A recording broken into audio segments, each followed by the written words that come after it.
Las mujeres tienen una carga del cuidado de la familia, de la casa, y hasta que ellas no rompen esa cadena de poder decir sí tengo derechos, las mujeres no pueden salir de su casa. Hay que fortalecer la autoestima para poder ellas identificarse como sujetas de derechos.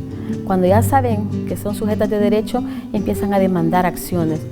Tenemos que hacer una lucha muy constante a nivel de la familia, pero a nivel de la comunidad, porque somos las mismas mujeres las que estamos en la comunidad señalando a otras para que deben de continuar la cuestión de estar dentro de casa y no de fuera.